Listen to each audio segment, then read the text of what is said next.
Hi there, Slow Down Society. Let's talk podcasting. Have you ever wanted to start a podcast of your very own? I wanted to alert you that Riverside.fm is the leading podcast and video creation platform. It's just as easy to use as Zoom. And trust me, I am not techie. I think we all know that. But this is super easy to use, and they even have a mobile app. Also, a super crazy cool feature about Riverside.fm is that after you record, you can easily grab clips and sound bites to share across your social media channels. If you're ready to plunge into the fun and exciting world of podcasting, you really can't go wrong with Riverside FM. Use the promo code SHIPIT, that is SHIPIT, for an immediate 30% discount on your first 3 months. Okay, back to the episode. You are listening to the Slow Living Podcast, and I'm your host, Stephanie O'Day. What if I told you that you could truly have the life of your dreams, the life you've always wanted, one filled with abundance, joy, and a sense of purpose? It's absolutely possible, and I see it each and every day with my coaching clients.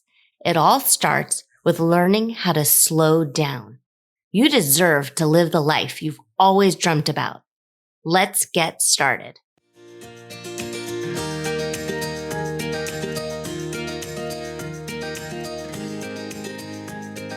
Hi there, Slow Down Society. Steph here, and I am so glad that you are here today. And we are going to be wrapping up the Slow Living series where we talk about the 5 steps needed that I think you need in order to live a slow life, to live the life of your dreams, to live a life that you have planned out with intention and purpose, and one where you wake up every day and you're just excited to take on the day and get going. And in order to do that, the first thing you've got to do is you have to declutter. If it's not working for you, get rid of it. You don't need it. Don't think twice, just declutter.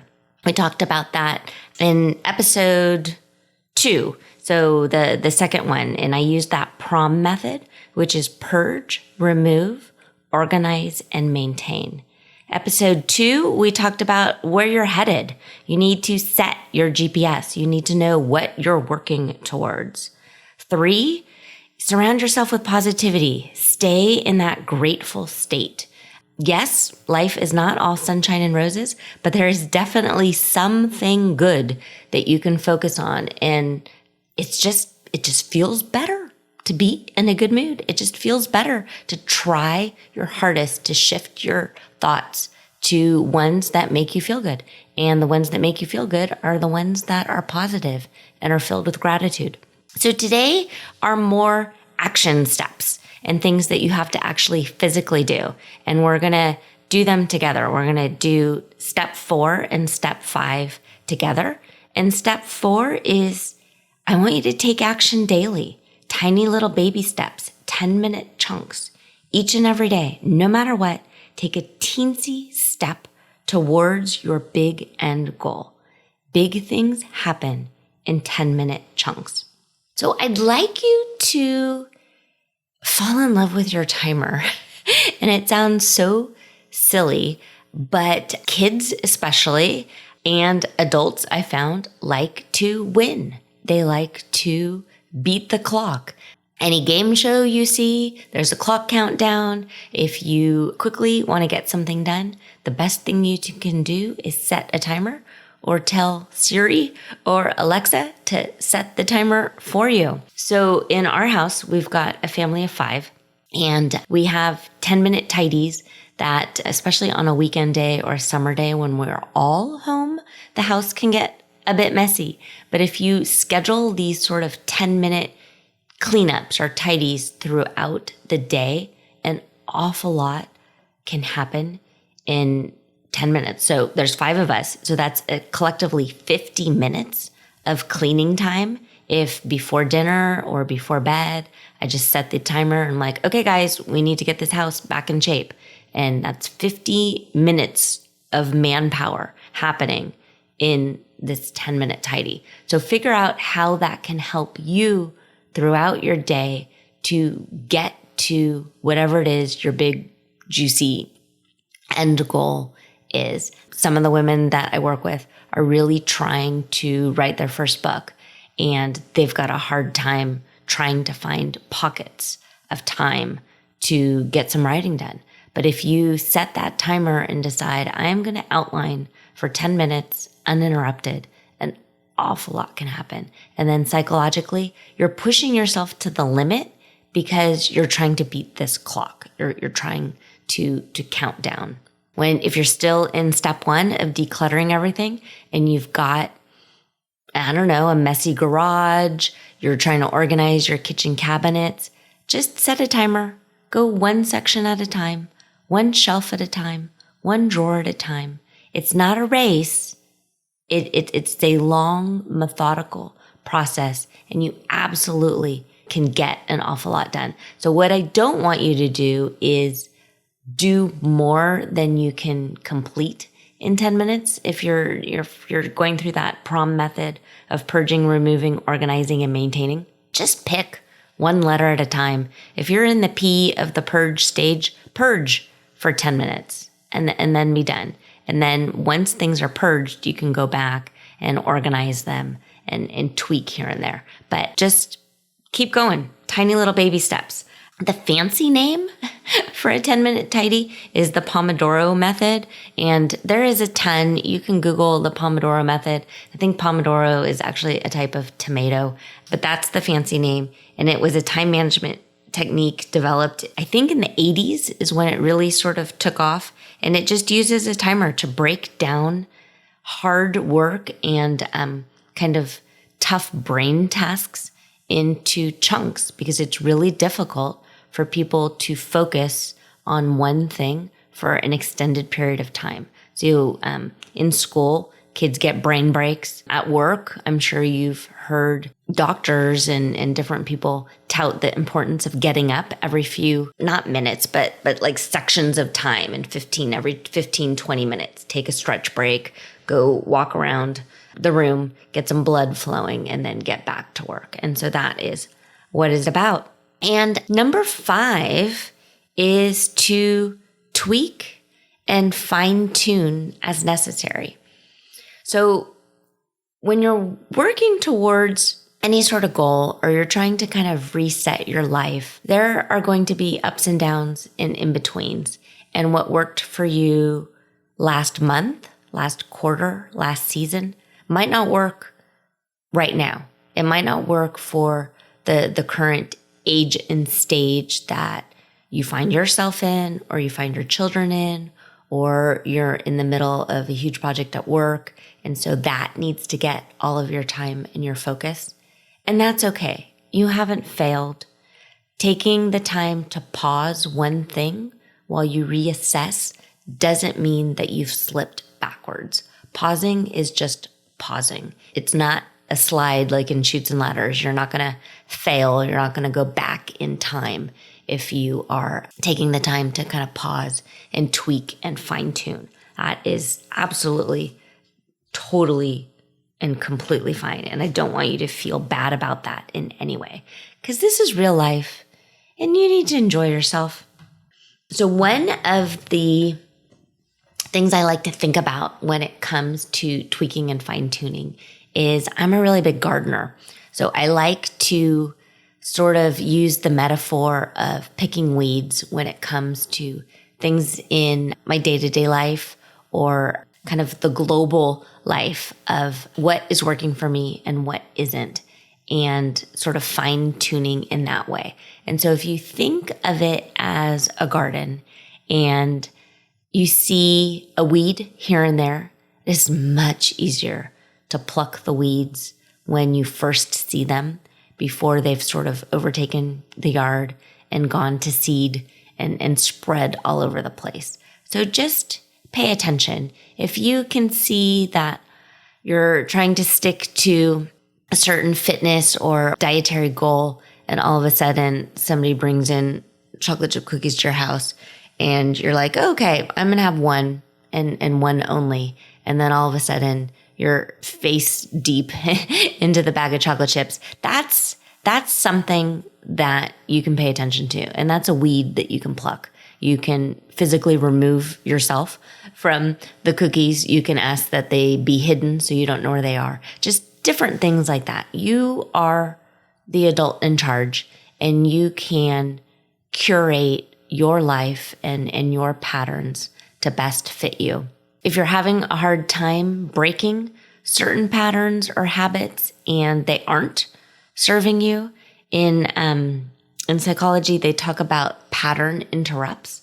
And I found that it does help with the people who are going through my STP course, the Shortcuts to Peace course, to just try and go slow and pay attention to what's going on. So if you have a habit you're trying to break, such as you come home from a busy day at work and the first thing you do is pour yourself a glass of wine, and you're realizing, okay, so this wine isn't actually serving me the way I want it to, because it's disrupting my sleep. It's making me a little bit cranky after I finish that first glass, which makes me want to go to a second glass. And now all of a sudden I've had an extra 200 calories that I hadn't planned for. So whatever it is, I'm just using wine as an example.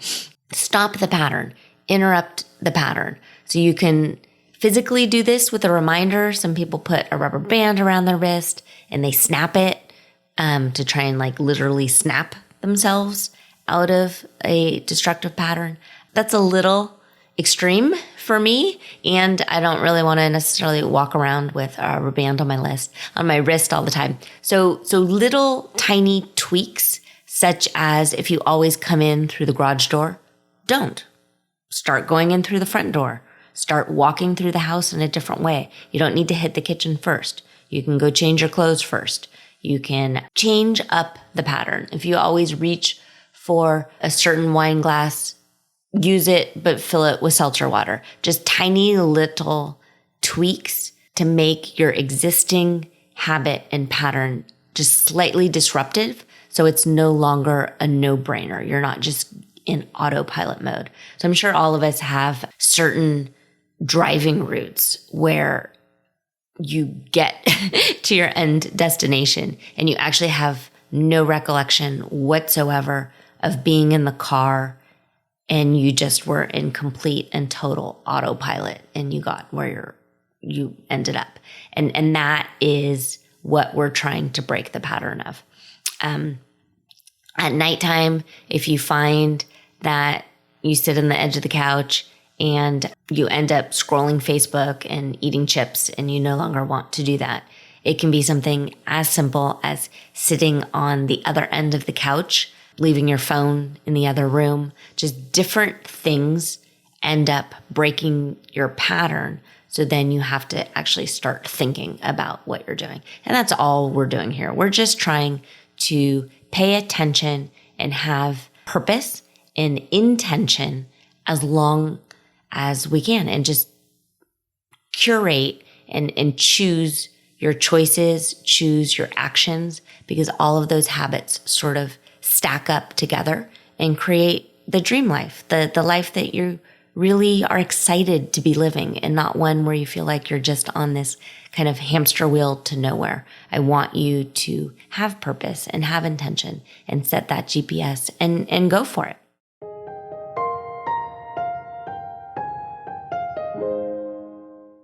Are you wondering if you're on the right path? Are you secretly worried that you are forgetting to put your own needs and wants first while you raise your family?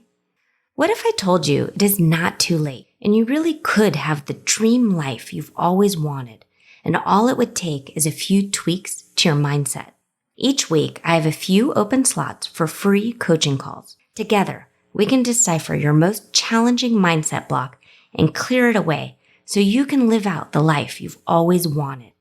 You can sign up at stephaniodey.com/mindset.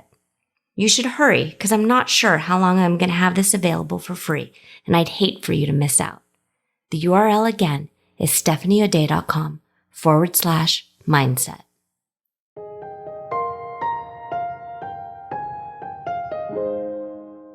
Okay, so I wanted to talk a little bit We had talked about habit stacking just a tiny bit a second ago, and I wanted to explain that a little bit more.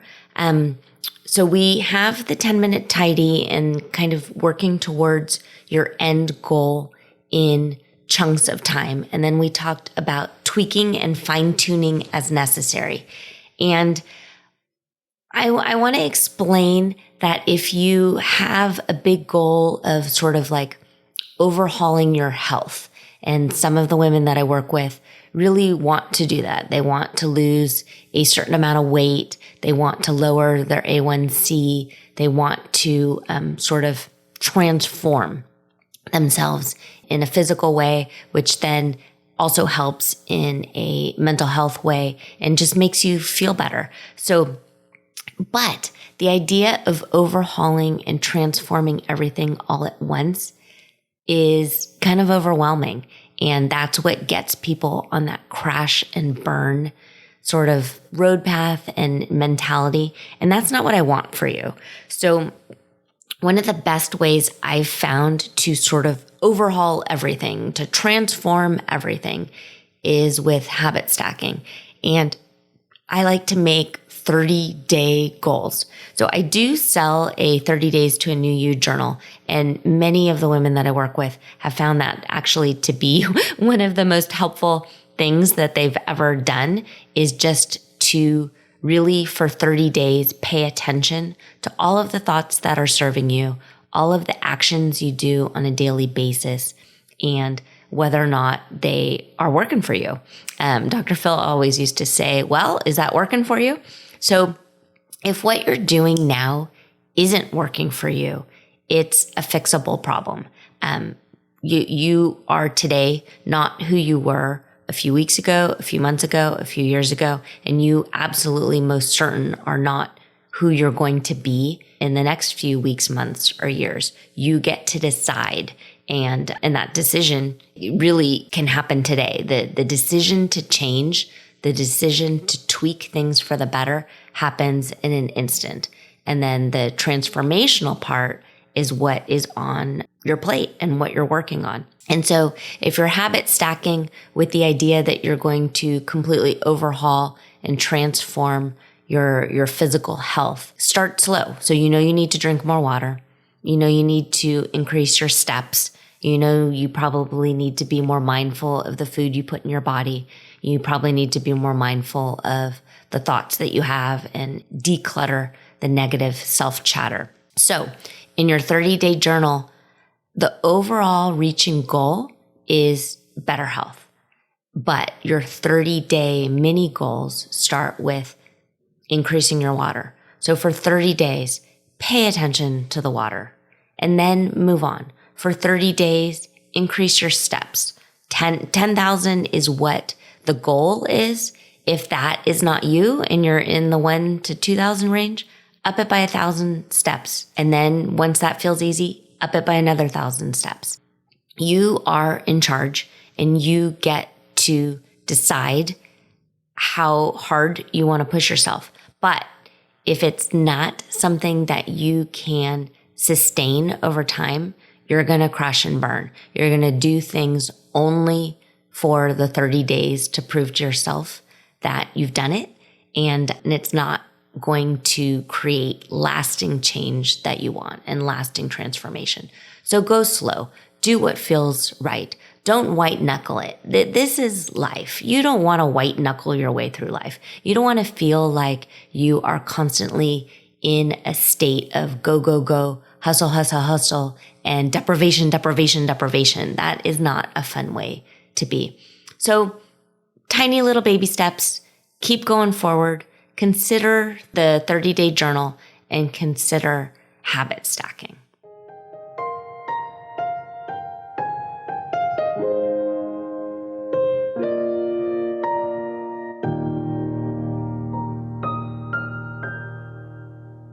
Do you have a slow living story to share? Leave me a voicemail at stephanieodea.com/podcast with any questions, comments, feedback, or testimonials, and I will be sure to include it in an upcoming episode. Also, if you found value in this episode, please share it with your family and friends and subscribe through your favorite podcast provider. The more you share, comment, and leave positive reviews, the more people we can reach and share the slow living lifestyle and messaging. Thank you, Slow Down Society, and have an absolutely wonderful day.